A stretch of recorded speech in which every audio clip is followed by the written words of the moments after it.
Salut à tous et bienvenue sur Carton Rouge TV, la chaîne des supporters de l'ASS, la chaîne des supporters qui souffre le plus depuis le début de saison. On se retrouve pour l'avant-match Angers-Saint-Etienne. Vous vous en souvenez, c'est un match qui avait été décalé pour cause de Covid et ce match aura lieu donc ce mercredi. Match en retard pour les Stéphanois qui donc sont les seuls à jouer et qui ont l'occasion de reprendre des points au classement. Alors attention, quand je dis cela, je ne me fais pas beaucoup d'illusions parce que on est dernier, on est complètement décroché. Pour tout vous dire et aller droit au but, notre situation est désespérée. Les Verts sont en Ligue 2.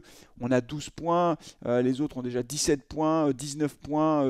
On a donc beaucoup de retard par rapport à ceux qui sont juste devant nous, puisque les résultats du week-end dernier ne nous ont pas été favorables. Clermont a gagné, Bordeaux a gagné. Bref, c'est vraiment l'enfer pour les Stéphanois. Je ne vois pas comment on va se sauver, sachant que pour le moment, le mercato n'est pas à la hauteur de ce qu'on espérait, de ce qu'on attendait.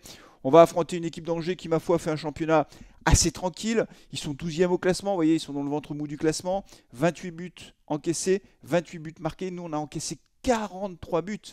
Mais le pire chiffre, celui qui fait le plus peur aujourd'hui, au-delà du classement, au-delà du nombre de victoires ridicules, c'est qu'on a marqué 18 buts. C'est terrible. On est la plus mauvaise attaque du championnat. C'est désespérant en fait. On n'a pas d'attaquant. Alors, vous avez peut-être vu l'information. Le retour de Robert Beric est annoncé à Saint-Etienne. Bah, franchement, moi, je n'ai pas encore fait de vidéo là-dessus. Peut-être que j'en ferai une s'il revient.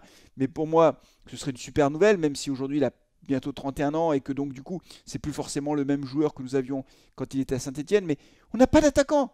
Je veux dire, Wabi Kazri, c'est pas un 9. Wabi Kazri, c'est un 9,5. Riyad Boudbouz, face à Lens, on le fait jouer attaquant. C'est pas son poste. On n'a pas d'attaquant. Jean-Philippe Crasso, je suis désolé, n'a pas le niveau de Ligue 1.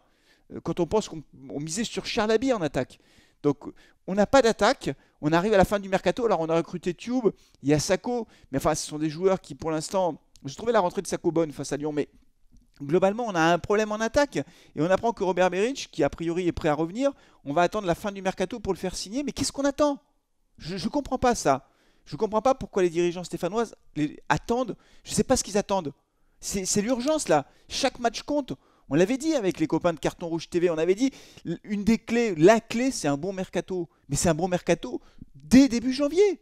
C'est pas à la fin du mercato. Parce qu'à la fin du mercato, il y aura eu 4 matchs de plus, 4 défaites de plus. Et c'est trop tard. Et on est dans ce cas-là.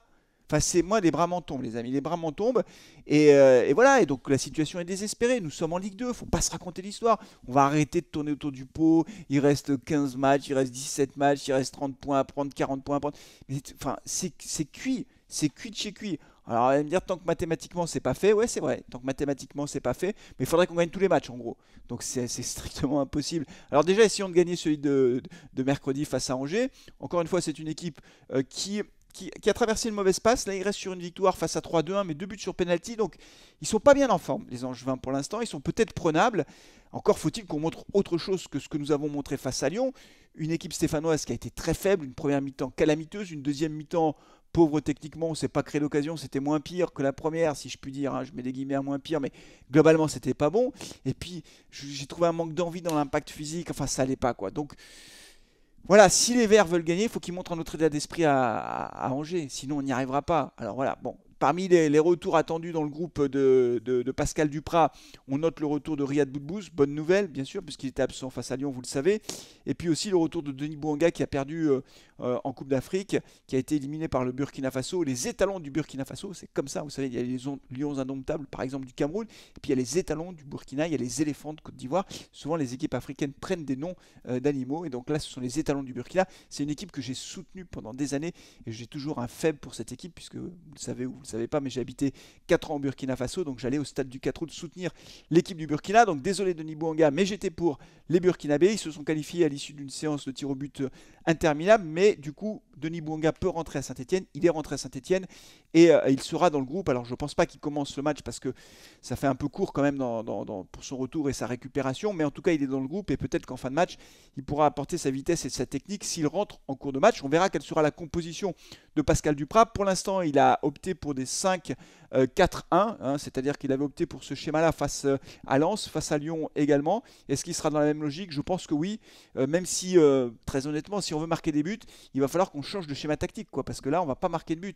Hein, 18 buts depuis le début du championnat, et si en plus on joue avec 5 défenseurs, c'est pas comme ça qu'on va gagner des matchs, donc peut-être qu'il faut tenter autre chose.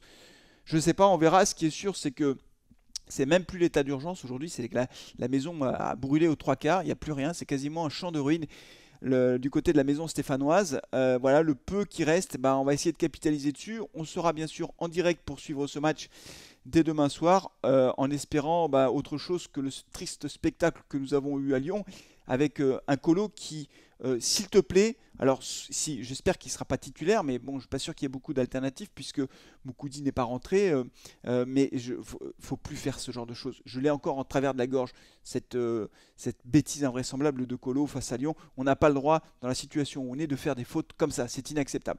Voilà, c'est tout pour aujourd'hui. Merci d'avoir suivi cette vidéo. Abonnez-vous si ce n'est pas déjà fait, likez la vidéo si elle vous a plu bien sûr, et surtout soyez présents mercredi soir pour le live, le match Angers-Saint-Etienne. Ciao, prenez soin de vous, de vos proches, et allez les Verts!